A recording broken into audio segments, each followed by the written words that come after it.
What's up, guys? Welcome back to the Team Solemn Circus live video. On the left side here, we have Yubel going up against the Melodious deck here. Pretty much a good matchup across the board. You know, both decks going to be fairly equally at power here. We are going to be seeing the Melodious decks choosing to go first, winning the die roll. We do have the Phantom of Yubel being an insane card, but at the same time, we also have a copy of like the Chaberta, which makes it quite difficult for them to have access to that copy of Phantom here. We are going to be seeing the Refrain going to be normal summon, getting hit with a copy of Veiler, but we have the cross out for the Veiler here. A very nice card, which I did mention in my deck profile. One of the best cards that I am enjoying to play. And we do search here for the copy of Couplet, which can then activate its effects to summon out a copy of the Soprano. We're then going to activate a Talents to rip the hand. Now this is what I mean. The crossout is insane. Being able to hit those low impact hand traps in this case would have been a good hand trap. We do hit the Ash, leaving a copy of Squirmer, and I believe some other cards in the hand. I do forget which ones they were. A 1-for-1. But we're going to be searching for, or Concerto's going to be placed, then we're going to search for the Concerto. Couplet's going to search for the Concerto, then we're going to activate the effect of the Concerto to use both scales. Go into a copy of the Botcha. Botcha's going to be able to summon out the copy of Shapina, and then we're going to be able to activate the effect of the Refrain here, targeting the spell to dump. Oh, we're just not doing that. Oh, we add it back, right. And then we're going to be seeing the Fuse effect to fuse up into a copy of Etoile, and then we're going to be able to speed run through this Concerto, as well as the Shapina being summoned up by the copy of the Shapina here. And we can Pendulum Summon, going for the Aria alongside the copy of the Soprano there, putting back the other into the extra deck, and not really just because it's good, just because we can do it. There's no really other reason to not. We're then going to activate the effect to fuse, going up into a copy of the Triple DD Crow in defense, and then just passing turn on this. So we have a Nightmare Throne, which we drew off for turn. We have a Squirmer and then a 1-for-1 alongside a Spirit of Yubel here. So there can have access to it through multiple ways. We're going to see a 1-for-1 going to be discarding the copy of Spirit here. That's going to summon out the copy of the Samsara D Lotus.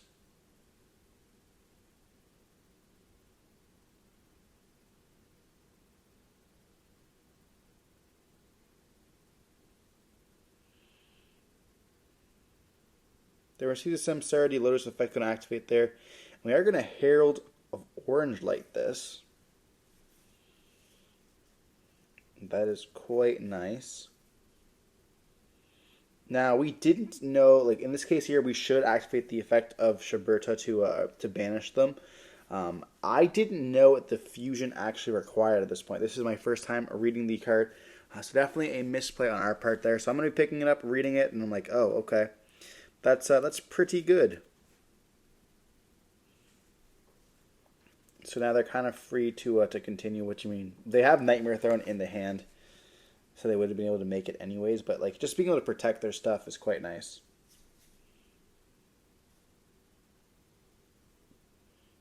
We're going to see the effect going to activate there. We do chain, or we're going to activate the throne. We're going to chain the Etoile, and then they're going to chain the Phantom of Yubel here to destroying the Spirit. That's going to be able to search off of the throne.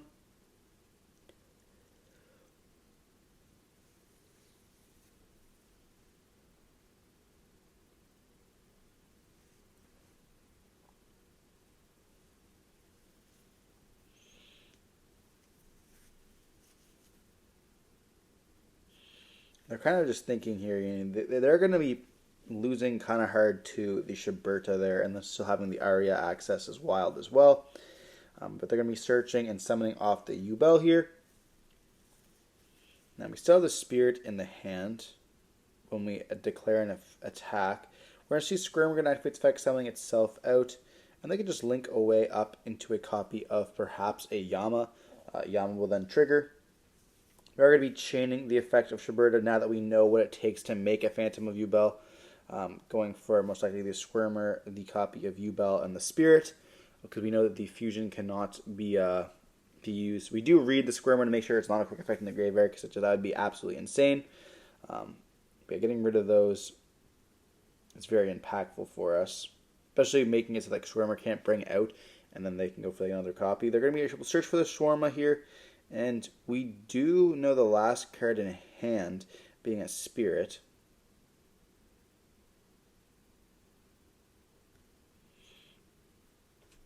They can't destroy any of our stuff by battle, and they can't make another copy of Phantom here. So they are kind of stuck. They can pop, but it's not going to really do anything for them. They still have the Spirit to summon, but no, we're going to have Ascent follow up. They're just going to soup it up, realizing that they have kind of lost the game there. There's not really much other actions that they can do, unfortunately. Now that we do know what the effect does, or what the materials need required for it, it's going to be kind of harder for them. It's like, that's kind of like a good thing when your opponent doesn't really know what your cards do, which we mentioned a lot on the channel. But it did kind of pan out for us because we were able to banish them prior. I mean, if we didn't, we would have been able to bounce the copy of the field spell, therefore not having them access to anything, which would have kind of been the same sort of thing. Maybe still having the access to the Squirmer in the graveyard to Reborn out to make more bodies could potentially be an option there. But moving on to game 2, we're going to be seeing Yubel choose who's going to go first or second here. Choosing themselves to go first. They can set up a huge board of like Appaloosa for 2, a Rage alongside 1 or 2 Phantoms, sometimes even an Appaloosa for 3, a Rage and a Phantom or 2, and a back row for a Super Poly, which is quite nice as well. Lots of options this deck can choose to make, some of them being bigger than others, and of course trying to play through hand traps in some case. But moving on into game number 2 here.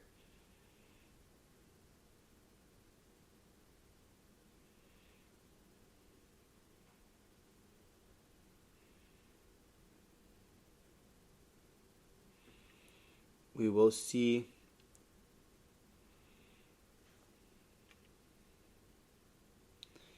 a copy of Pierce Rise map here, which is going to let us pay half our life points if we do search. It's very cool that it has to search for that to happen. We're going to be doing for the Melodious, and we do smash down a copy of Duel and Lockbird here. This card is very good in this format, being able to hit those copies of, I guess I should say, very good against Yubel here.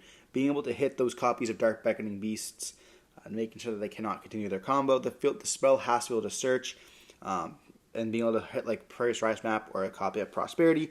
And they do summon with the Lotus. We do activate the effect, and we hit that with a copy of Ash Blossom. They set 1 card and they pass. They do here go Refrain, normal summon Refrain, and they flip up a Solemn Judgment, bringing them down to 2,000 life points. And we're trying to decide where that copy of Refrain goes, because Judgment, or I guess how a normal summon works, is it actually doesn't hit the field. It's going to currently be an attempt to hit the field, and the attempt to summon, it's going to be hit with a Judgment, and therefore it does not go from field to the graveyard. It's going to go from hand to graveyard, and therefore it gets not put in the extra deck because of the way that Yu-Gi-Oh! Is ruled. We're going to pass turn on this, and they go into a copy of the Spirit of Yubel here.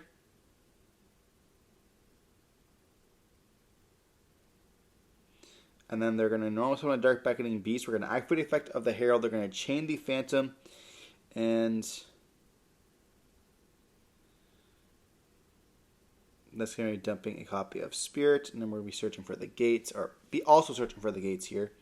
And we summon out a copy of the Yubel.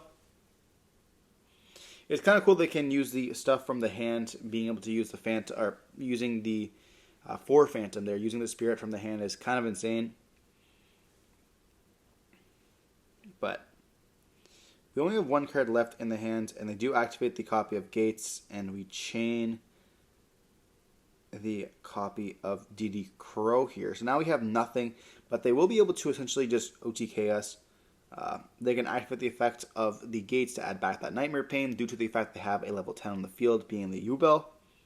They also have Ash in the hand, so no matter what, we're going to be losing there. They normal summon out the Dark Beckoning Beast. They can link up into a copy of the Yama here, and we just scoop it up there. Not even knowing what the Ash. We could have drawn Austin out of there if they had Ash, and that would have been game. Unfortunately, opening up Refrain plus multiple hand traps, and I think also a Shapina is not the best.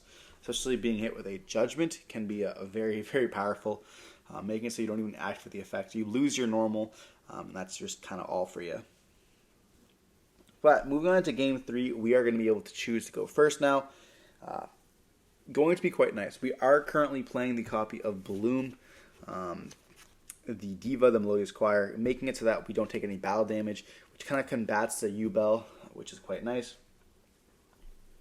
Being a little bit of a Yubel as well as a Tempai out, I think you're going to be seeing more decks going to be playing it, especially with how powerful Phantom is. That card's extremely nice. I do believe Yubel is going to be one of the topping meta decks of next format. We're going to be most likely seeing a bunch of it at Nationals as well.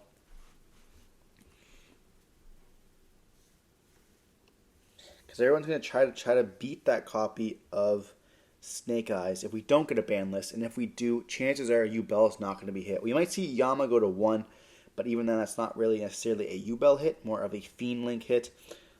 And of course, if we don't get the Moon that everyone is talking about, the Fiendsmith cards, which are going to be dropping right before Nationals, will also kind of boost the Yubel deck, because you do not need the Moon to use it.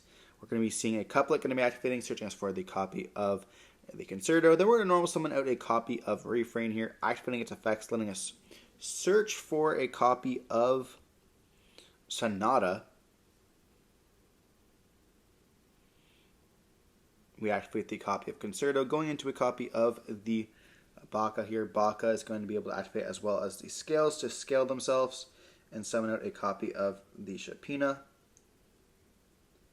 We're going to activate the Refrain, target the spell, and then we're going to be dumping a copy of the Soprano here. We're going to be seeing, Shapina, add back the copy of Soprano. And we kind of have to use our special here. Or we can link up, and then we're going to be activating its effects. Now this is like kind of a bad play for us. And there was different lines that we could do, but we're going to choose to do this instead. We're going to be able to activate the draw and get the Bloom effect when we start summoning out the copy of Shapina. And we do put the Soprano alongside a copy of... we shouldn't put the Soprano. We should put really any other. Aria being a good end board card, to be honest. We don't really want to be able to search. But we're going to be seeing the Shapina... activates effects, or Sonata activates effects, putting the fusion to the top of the... or whatever, back to the extra deck there, because we can't add itself back.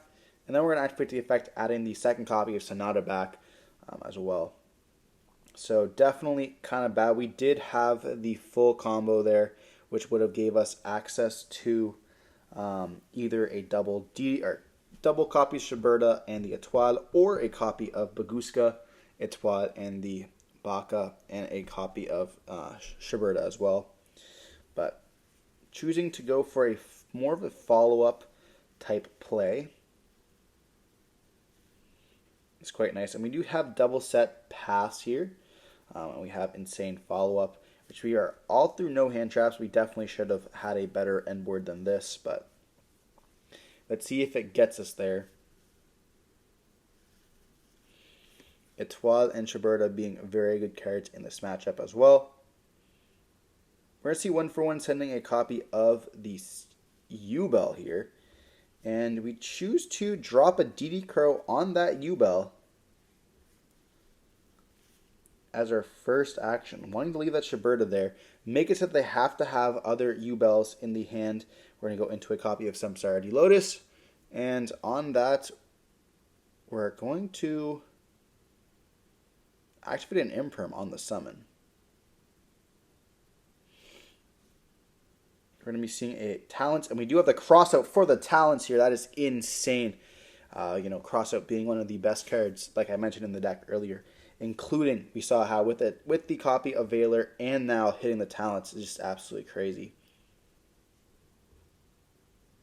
We have now gone through 3 interactions to interrupt 3 of their cards. We do see a Terraforming in the hands. We still have a Twad and Shiberta. We got rid of 1 Yubel. Therefore, Phantom is going to be a bit harder to get. Now essentially having only 3 copies instead of their 4, and having access to it is going to be quite difficult. I know they're only on 1 Yubel. Therefore, Spirit, when destroyed, is not going to be able to summon out. I don't think it can summon out from the Banish Zone. I could be mistaken. Oh, it can summon out from the Banished. I guess that was a little bit of a misplay from our parts then.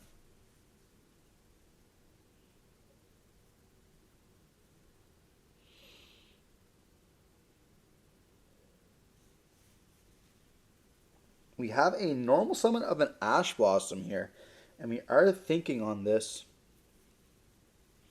We're going to go with Twal to bounce, bouncing both back to the hand. And they do have the Terraforming to let us search for a copy of Nightmare Throne. They can then activate the Nightmare Throne.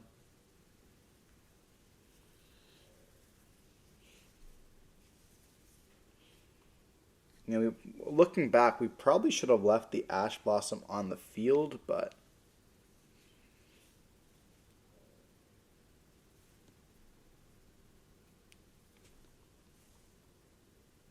we're going to be destroying a copy of Spirit. Spirit can then summon out the Yubel from the Banished if wanted to as well.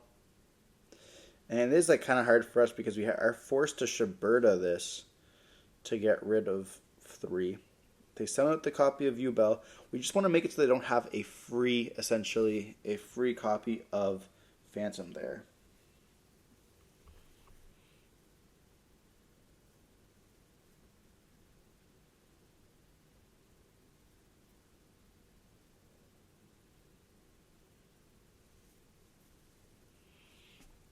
We are thinking on this. They do make a Phantom by returning the Yubel on the field alongside of the Lotus in the hand. And then this is what I mean, when we say wasting of those materials. We did bounce the Lotus from the hand or from the field to the hand, so it's not necessarily a waste.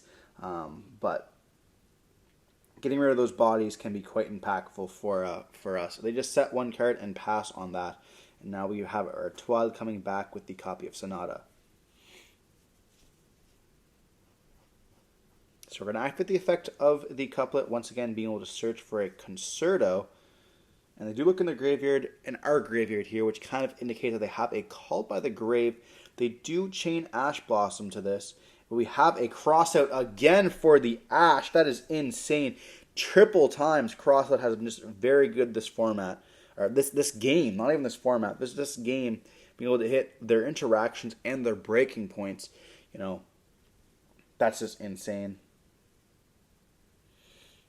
Crossout has really won the Melodious Player of the Match here. It just turns that your interruptions become now essentially irrelevant to us.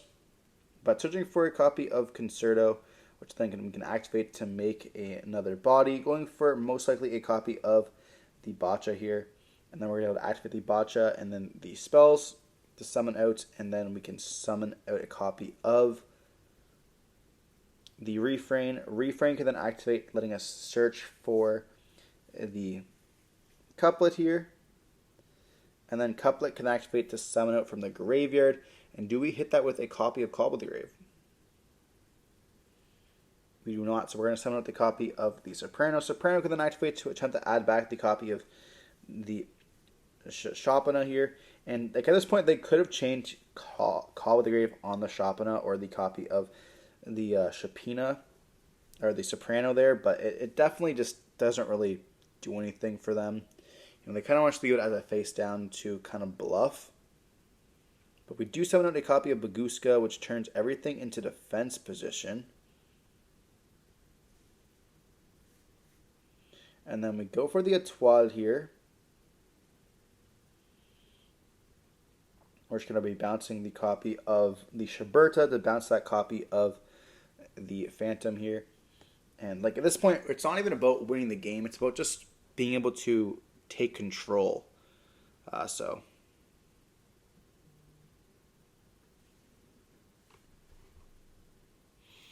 we're going to be thinking, we're going to be tribute summoning the copy of the couplet here over the Baguska so that we can then actually even go to turn them into battle. We actually activate the effect, or we pendulum summon here into the Shopana, which can then add us back the copy of Soprano. And we can just go battle phase and attack here for a game, which is kind of crazy after Baguskaing and bouncing back that copy of Phantom here. We're going to be seeing a GG's, and Melodious takes the win there with that copy of Crossout being the MVP of this match. Regardless, hope you enjoyed watching the video. Don't forget to like, comment, subscribe, see more content like this, and we're going to stay safe. Peace.